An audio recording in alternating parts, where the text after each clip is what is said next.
Hello my dear friends, आप सभी का हमारे चैनल इलेक्ट्रिकल खजाना में स्वागत है। आज हम आप सबको आपका जो एग्ज़ाम हुआ है आज एनसीईआरटी का मेंटेनेंस इलेक्ट्रिकल का, मतलब कि जो सबसे लास्ट फेज में एग्ज़ाम हुआ है इवनिंग टाइम में, उस पेपर को हम आप सबको सारे क्वेश्चन को दिखाएंगे तथा उस सभी क्वेश्चन के एग्जैक्ट आंसर बताएंगे। मिनिमम नियर अबाउट आप सबके 50 टेक्निकल क्वेश्चन आए थे और 50 नॉन टेक्निकल क्वेश्चन आए थे, तो जिसमें से हम 50 क्वेश्चन में से 40 से लेकर 42 करीब क्वेश्चन को आप सबको दिखाएंगे तथा उनके एग्जैक्ट आंसर बताएंगे। तो आप लोग वीडियो में लास्ट तक बने रहिएगा तथा वीडियो को पूरा देखिएगा तथा आप अपने एक एक क्वेश्चन को बहुत ध्यानपूर्वक देखिए तथा अपने सारे क्वेश्चन को मिलान कर लीजिए, ठीक। पर उससे पहले अगर आप चैनल पर अभी तक नए हैं और आपने चैनल को अभी तक सब्सक्राइब नहीं किया है तो तुरंत ही इस चैनल को सब्सक्राइब कर दीजिए।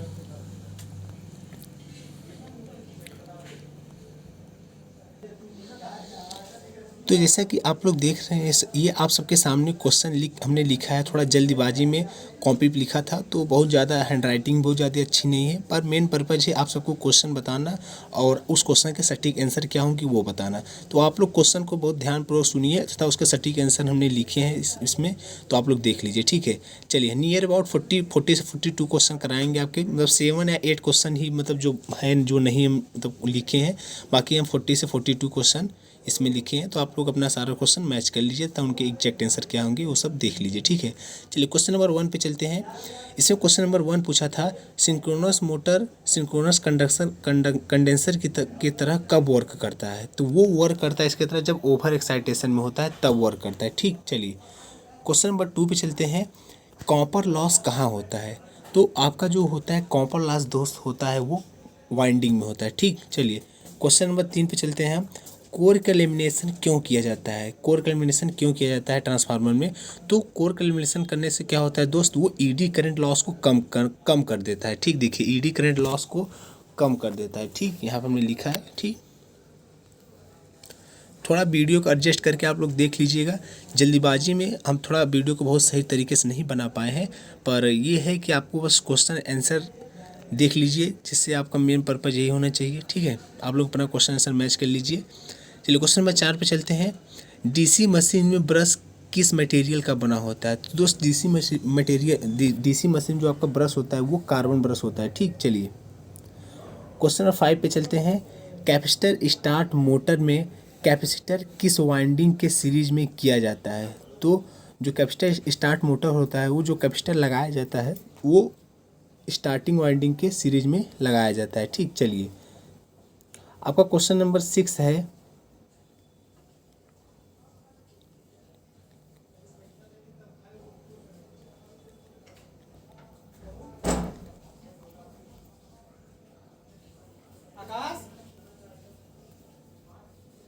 चलिए क्वेश्चन नंबर 6 पे चलते हैं। तो क्वेश्चन नंबर 6 है आपका, परमा मैग्नेटिक मटेरियल की ससेप्टिबिलिटी क्या होगा। तो वो क्या होता है, ये आपका होता है लोअर तथा पॉजिटिव। ये इसका एग्जैक्ट आंसर है, अगर आपने इसको टिक किया होगा तो आपका एग्जैक्ट मतलब क्वेश्चन आंसर सही होगा, ठीक है। चलिए क्वेश्चन नंबर 7 पे चलते हैं। ए डीसी सोर्स, मतलब एक डीसी सोर्स है उसमें केवल रेजिस्टेंस लगा है और उसका पावर फैक्टर क्या होगा। कुछ इस टाइप से एग्जैक्ट शायद क्वेश्चन हमने नहीं लिखा, लेकिन हाँ कुछ इस टाइप से क्वेश्चन पूछा था, तो उसका जो आंसर आएगा वो यूनिटी होगा, ठीक, यूनिटी। चलिए क्वेश्चन नंबर 8 पे चलते हैं। एसी को रेक्टिफायर से गुजारने पर क्या मिलता है। तो जब हम एसी को रेक्टिफायर से गुजारते हैं तो हमारा पल्सेटिंग डीसी मिलता है, ना कि कांस्टेंट डीसी। कांस्टेंट डीसी तब मिलेगा जब हम रेक्टिफायर के बाद फिल्टर का यूज करेंगे, ठीक। चलिए क्वेश्चन नंबर 9 पे चलते हैं। एमीटर का रेंज बढ़ा के मतलब कैसे बढ़ाएंगे, मतलब एमीटर का रेंज हमें बढ़ाना है तो रेजिस्टेंस को हम कैसे ऐड करेंगे या फिर कैसे लगाएंगे। तो दोस्त हम जो रेजिस्टेंस एमीटर का रेंज बढ़ाने के लिए जो रेजिस्टेंस हम लगाते हैं वो उसके शंट में लगाएंगे, ठीक है। चलिए क्वेश्चन नंबर 10 पे चलते हैं हम। मैक्सिमम पावर फैक्टर के लिए कंडीशन क्या होता है। तो आपका जो मैक्सिमम पावर फैक्टर के लिए कंडीशन होता है वो RL बराबर RTH होता है, ठीक। चलिए क्वेश्चन नंबर 11 पे चलते हैं, पर उससे पहले दोस्त अगर आपने हमारे चैनल को अभी तक सब्सक्राइब नहीं किया तो तुरंत हमारे चैनल को सब्सक्राइब कर दीजिए तथा वीडियो को लाइक कर दीजिए, ठीक। अपने दोस्तों में भी शेयर कर दीजिएगा। चलिए क्वेश्चन नंबर 11 चलते हैं। आरएलसी सीरीज सर्किट में इम्पीडेंस क्या होता है? तो दोस्त आरएलसी सीरीज सर्किट में जो आपका इम्पीडेंस होता है वो मिनिमम होता है। ठीक, चलिए क्वेश्चन नंबर 12, फ्लोरोसेंट ट्यूब में कौन सा गैस भरा होता है? तो फ्लोरोसेंट ट्यूब में जो आपका गैस भरा होता है वो होता है हीलियम। ठीक, चलिए ये आपका एक क्वेश्चन दिया था कुछ इस टाइप का था, तो ये करंट सोर्स था, इसको आपको वोल्टेज सोर्स में चेंज करके और वोल्टेज सोर्स की वैल्यू बतानी थी। तो यहाँ पे देख रहे हैं आप लोग 10 एम्पियर लगा है, इसके क्रॉस 2 ओम का रेजिस्टेंस लगा, तो कुछ नहीं करना था दोस्त, बस इसमें आप मल्टीप्लाई कर दीजिए, ये आपका 20 वोल्ट आ जाएगा। ये एग्जैक्ट इसका आंसर है। ठीक, चलिए क्वेश्चन नंबर 40 पे चलते हैं हम। 3 कैपेसिटर आपके पैरेलल में लगे हैं और आपको इक्विवेलेंट कैपेसिटेंस का मान फाइंड करना था। तो इसका जो इक्विवेलेंट कैपेसिटेंस का मान आएगा वो 3C आएगा। ठीक, मतलब 3C आएगा। चलिए क्वेश्चन नंबर 50 चलते हैं हम। पावर किससे मापा जाता है? तो आपका दोस्त जो पावर होता है वो वाट मीटर से मापा जाता है। ठीक, चलिए क्वेश्चन नंबर 16 चलते हैं। कब दोनों वाट मीटर की रीडिंग बराबर होती है 2 वाट मीटर मेथड में?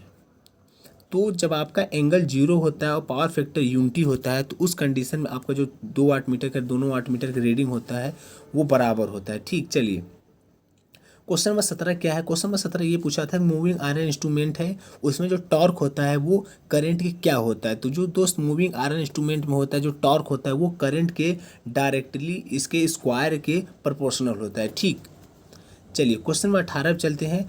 स्टोर्ड एनर्जी इन इंडक्टर में कितनी एनर्जी स्टोर होती है? तो इंडक्टर में जो दोस्त स्टोर एनर्जी होती है वो होता है हाफ LI स्क्वायर। ठीक, चलिए क्वेश्चन नंबर 90 पे चलते हैं हम। यूनिफॉर्म स्केल किस में होता है? तो दोस्त जो आपका यूनिफॉर्म स्केल होता है वो PMMC इंस्ट्रूमेंट में होता है। PMMC का मतलब होता है परमानेंट मैग्नेटिक मूविंग कॉइल। ठीक, ये आपका एग्जैक्ट आंसर है। और जबकि आपका नॉन यूनिफॉर्म स्केल जो होता है वो मूविंग आयरन का होता है। ठीक, चलिए क्वेश्चन नंबर 20 चलते हैं। आपका ये क्वेश्चन ऐसा दिया था कि RMS बटे एवरेज वैल्यू है, इसको हम क्या कहेंगे? तो दोस्त जो आपका RMS बटे एवरेज वैल्यू होता है उसको हम कहते हैं फॉर्म फैक्टर। ठीक, चलिए क्वेश्चन नंबर 21 पे चलते हैं। एम्पलीफायर में कैपेसिटर कपलिंग कब इस एम्पलीफायर में कैपेसिटर कपलिंग का इस्तेमाल किसके लिए किया जाता है? तो दोस्त एम्पलीफायर में कैपेसिटर कपलिंग का उपयोग जो होता है वो DC को ब्लॉक करने के लिए किया जाता है। ये इसका एग्जैक्ट आंसर है। ठीक, थोड़ा क्षमा चाहते हैं दोस्त क्योंकि हैंडराइटिंग बहुत ही पुअर है, थोड़ा जल्दीबाजी में ऐसा हुआ है, तो आप लोग थोड़ा एडजस्ट करके वीडियो देख लीजिएगा। आगे से हम इन चीज़ों पे ध्यान देंगे और वीडियो थोड़ा अच्छे क्वालिटी में बनाने की कोशिश करेंगे। ठीक है, चलिए क्वेश्चन नंबर 22 पे चलते हैं।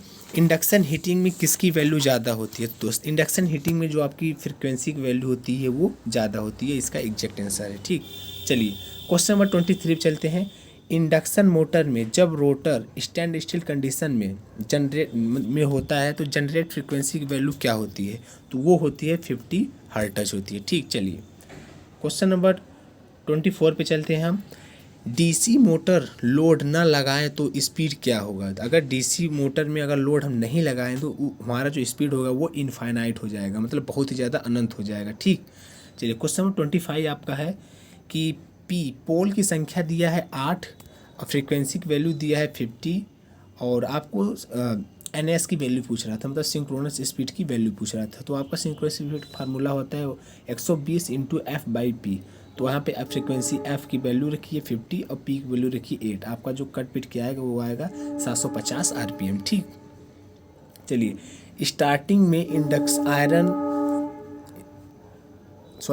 स्टार्टिंग कंडीशन में जो आपका इंडक्शन मोटर होता है उसका स्लिप की वैल्यू क्या होती है? तो स्टार्टिंग कंडीशन दोस्त जो आपका स्लिप वैल्यू होता है 1 होता है, क्योंकि आप लोग ऐसा जान रहे हैं स्लिप बराबर क्या होता है NS - NR/NS।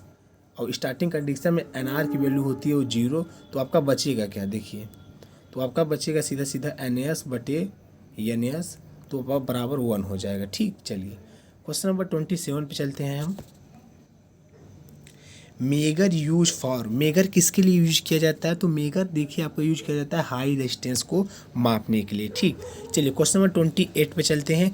स्पेसिफिक रेजिस्टेंस का यूनिट क्या होता है? तो स्पेसिफिक रेजिस्टेंस का जो यूनिट होता है वो होता है ओम मीटर। क्या होता है? ओम मीटर। ठीक, चलिए क्वेश्चन नंबर 29 पे चलते हैं।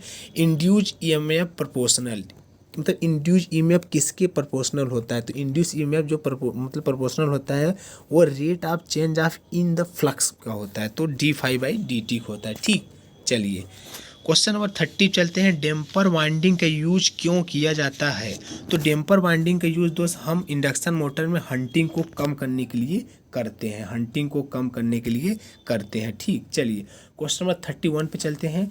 स्टेप अप ट्रांसफार्मर में आपका कुछ एक क्वेश्चन ऐसा दिया था, स्टेप अप ट्रांसफार्मर में क्या होता है, तो जो उसमें स्टेप अप ट्रांसफार्मर होता है वो पर turn induce voltage in primary winding बराबर पर turn induce voltage in secondary side होता है, तो ये आपस में बराबर होते हैं, क्या होते हैं, बराबर होते हैं। ठीक, चलिए क्वेश्चन नंबर 32 पे चलते हैं। तो 32 क्या पूछा था कि आपका जो FET फील्ड इफेक्ट ट्रांजिस्टर मतलब जो डिवाइस होता है वो कैसा डिवाइस होता है, तो वो जो डिवाइस होता है आपका वोल्टेज कंट्रोल डिवाइस होता है। ठीक, चलिए क्वेश्चन नंबर 33 पे चलते हैं। ट्राईवैलेंट एलिमेंट, मतलब उसमें दिया था 4 ऑप्शन दिए थे, उसमें ट्राईवैलेंट एलिमेंट पूछा था, तो उसका जो एग्जैक्ट आंसर होगा वो होगा बोरान। बोरान जो होता है आपका ट्राईवैलेंट एलिमेंट होता है। ठीक, चलिए क्वेश्चन नंबर 34 पे चलते हैं। सेमीकंडक्टर पर अगर हम टेम्परेचर की वैल्यू बढ़ाएंगे तो उसके रेजिस्टेंस पे क्या इफेक्ट पड़ेगा, तो दोस्त अगर सेमीकंडक्टर के पर टेम्परेचर की वैल्यू अगर हम बढ़ाएंगे तो उसके रेजिस्टेंस की जो वैल्यू होती है वो घटती है। ठीक, घटती है। ठीक, देखिए घटती है, हमने बनाया यहाँ पे, तो उसकी रेजिस्टेंस की वैल्यू घटेगी। ठीक, चलिए क्वेश्चन नंबर 35 पे चलते हैं। वेल्डिंग ट्रांसफार्मर का पावर फैक्टर कितना होता है, वेल्डिंग ट्रांसफार्मर का पावर फैक्टर कितना होता है, उसका पावर फैक्टर जो होता है दोस्त वो 0.5 to 0.6 होता है और लैग होता है। ठीक, चलिए क्वेश्चन नंबर 36 पे चलते हैं। मर्ज प्राइज प्रोटेक्शन किस में यूज करते हैं, तो दोस्त जो आपका मर्ज प्राइज प्रोटेक्शन होता है वो ट्रांसफार्मर एंड अल्टरनेटर में करते हैं। ठीक, ट्रांसफार्मर एंड अल्टरनेटर्स में मर्ज प्राइज प्रोटेक्शन का यूज करते हैं। ठीक, चलिए क्वेश्चन नंबर 37 पे चलते हैं। बकोल्ज रिले का यूज कहाँ करते हैं, तो बकोल्ज रिले का यूज दोस्त हम ट्रांसफार्मर टैंक में करते हैं। ठीक, चलिए अब क्वेश्चन नंबर 38 आपका है कि जो आपका फ्लक्स होता है वो किसके प्रोपोर्शनल होता है, तो दोस्त आपका जो फ्लक्स होता है वो करंट के डायरेक्टली प्रोपोर्शनल होता है। ठीक, चलिए क्वेश्चन नंबर 39 पे चलते हैं। अर्थ का रेजिस्टेंस, देखिए यहाँ पे अर्थ का रेजिस्टेंस कितना होता है, सॉरी यार अर्थ का रेजिस्टेंस नहीं था यहाँ पे दोस्त, आपका जो था अर्थ का वोल्टेज था, वोल्टेज, सॉरी मिस्टेक हो गया थोड़ा, तो अर्थ का जो वोल्टेज होता है वो 0 होता है। ठीक, चलिए क्वेश्चन नंबर 40 पे चलते हैं। ओवरहेड ट्रांसमिशन लाइन में कौन सा कंडक्टर यूज करते हैं, तो दोस्त आपका जो ओवरहेड ट्रांसमिशन लाइन होता है उसमें ACSR कंडक्टर का यूज करते हैं। ठीक, चलिए आपका क्वेश्चन नंबर 41 और सबसे लास्ट क्वेश्चन ये है कि KCL बेस्ड ऑन, KCL किस पर बेस्ड होता है दोस्त, तो KCL जो आपका बेस्ड होता है वो charge of conservation, charge of conservation पर या फिर कंजर्वेशन ऑफ चार्ज पर KCL बेस्ड होता है। ठीक, तो आपके क्वेश्चन ख़त्म होते हैं। अगर दोस्त आपको वीडियो थोड़ा सा भी अगर अच्छा लगा हो तो हमारे चैनल को लाइक कीजिए, सब्सक्राइब कीजिए, अपने दोस्तों में शेयर कीजिए। ठीक, और दोस्त हम अपने चैनल के माध्यम से तो आप सबके लिए जो भी आपकी सरकारी वैकेंसियाँ आती हैं खासकर इलेक्ट्रिकल स्टूडेंट के लिए उन सभी पे वीडियो बनाते रहते हैं, तथा समय समय पर उनका एग्ज़ाम कब होगा था, उनके आंसर की कब आएंगे, इन सभी बातों का नोटिफिकेशन अपने वीडियो के माध्यम से आप तक पहुंचाने की कोशिश करते हैं। तो दोस्त इसलिए तुरंत हमसे अब जुड़ जाइए ताकि आगे आने वाली हमारी सारी नोटिफिकेशन आप तक सही समय से पहुंचती रहे। और हमारा एक चैनल टेलीग्राम पे ग्रुप है जिसका लिंक हम अपने डिस्क्रिप्शन बॉक्स में दे रहे हैं, ताकि आप लोग वहाँ से जुड़ जाइए, ताकि हमारा कोई भी वीडियो बनता है तो वो कोई भी नोटिफिकेशन या फिर कोई वीडियो हमारे ग्रुप में हम उसको सेंड कर देते हैं। अगर आप लोग ग्रुप में जुड़ जाएंगे तो सारे नोटिफिकेशन हमारे सारे वीडियो सही समय पे आप लोग देख पाएंगे। तो ठीक है दोस्त, वीडियो पूरा देखने के लिए बहुत बहुत धन्यवाद।